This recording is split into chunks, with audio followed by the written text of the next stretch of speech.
Hello दोस्तों, मैं आप सभी का इस चैनल पे स्वागत करता हूँ। उम्मीद करता हूँ कि आप सभी लोग बहुत अच्छे होंगे और अपनी तैयारी ज़ोर शोर से कर रहे होंगे। जैसा कि आप सभी को पता है कि कल 28 मार्च मेरा डीवी था चंडीगढ़ में, तो जिसके रिगार्डिंग ये वीडियो रहेगी कि मेरा कैसा एक्सपीरियंस रहा और वहाँ पे किन-किन चीज़ों का ध्यान रखना है अगर आप सभी का अभी एमटीएस हवलदार 2024 का डीवी होने वाला है। तो इस वीडियो को ध्यान से सुनें और कुछ पॉइंट हैं जिनसे रिलेटेड हमें बचना चाहिए। तो एक-एक करके शुरू करते हैं। तो सबसे पहले जब हम शुरुआत में वहाँ पे गए, तो हमारी एंट्री हुई। हमें 9:30 का टाइम दिया गया था और 9:15 तक हम सभी को अंदर बुला लिया गया। एक कमरे में बिठा दिया गया, जहाँ पे हम सभी लोग बैठे थे। हम सभी बच्चों का 77 बच्चों का 77 बच्चों का ग्रुप था, जिसमें से लगभग 65-70 के बीच में बच्चे टोटल प्रेज़ेंट हुए थे। तो वहाँ पे फिर हम लोगों को ग्रुप में बाँट दिया गया, जिनको स्लॉट कह सकते हैं। तो स्लॉट में बाँटा गया, तो 6 स्लॉट में टोटल सभी बच्चों को बाँटा गया था और सभी बच्चों के जो डीवी हो रहे थे, तो उनको अलग-अलग केबिन को बाँट दिया गया था। जो ऑफ़िसर्स थे वहाँ पे वो कर रहे थे। तो स्लॉट बाय स्लॉट सभी लोग जा रहे थे। मेरा स्लॉट नंबर 5 में था, तो मेरा लंच के बाद ही आया था नंबर। लेकिन लगभग सभी लोगों का जल्दी ही सब कुछ स्मूथली निपट गया था। अब मैं बात कर लेता हूँ कि किन-किन बातों का वहाँ ख़ास कर ध्यान रखना चाहिए हमें, जब हमें डीवी कराने जाना चाहिए।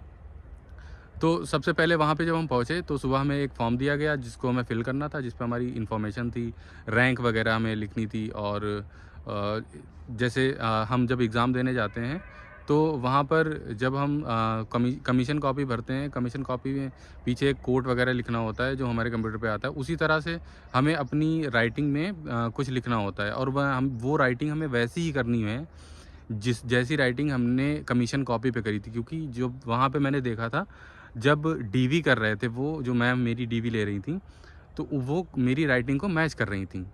तो इसलिए हमें इस बात का ध्यान रखना है। और उसके बाद मुझसे क्या-क्या डॉक्यूमेंट माँगे गए। तो डॉक्यूमेंट के में मुझे सबसे पहले बोला गया कि इसमें आप हाई स्कूल, इंटर, एक आधार की फ़ोटोकॉपी, पैन की फ़ोटोकॉपी और ये सारी एक में लगानी है। उसके बाद अटेस्टेशन फ़ॉर्म जो था, उसको एक अलग से उसकी 4 कॉपी माँगी गई थी। उनको सभी को सबमिट करना था। उनमें जो फ़ोटो था वो 5x7 सेंटीमीटर वाला था, जो बड़ा फ़ोटो थोड़ा-सा आता है। तो वो उनको फ़ोटो पे सेल्फ़ अटेस्ट करना था, उसको साइन वग़ैरह करना था फ़ोटो से और फ़ॉर्म तक उस पे दोनों पे। तो ये रहा। उसके बाद कुछ लोगों की बहुत कॉमन डाउट ये आ रहा था कि सर इस पे एक ये वीडियो बना दीजिए कि कास्ट सर्टिफ़िकेट का कैसे क्या चल रहा है। तो देखिए, अगर आपके पास कास्ट सर्टिफ़िकेट है, अगर जैसे मैं बात करूँ ओबीसी का, तो मैं ओबीसी से आता हूँ। तो कास्ट सर्टिफ़िकेट से ऐसी कोई सच प्रॉब्लम हो नहीं रही है। जैसे मेरे एक साथ में एक जो मुझसे पहले जिनका डीवी हो रहा था, तो उन्होंने क्या क्या हुआ था कि उनके पास जो सेंट्रल का कास्ट सर्टिफ़िकेट था, वो क्रूशियल डेट के बाद का था। लेकिन तब जब मैम ने उनसे माँगा कि नहीं, ये क्रूशियल डेट से पहले का चाहिए, तो उनके पास वो था नहीं। उनके पास लेकिन स्टेट का क्रूशियल डेट का पहले का था, तो वहाँ पे वो उनका कंसीडर कर लिया गया था।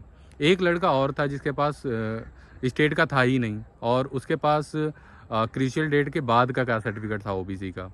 तो एज़ सच उसके साथ भी प्रॉब्लम नहीं हुई, उसको भी कंसीडर कर लिया गया।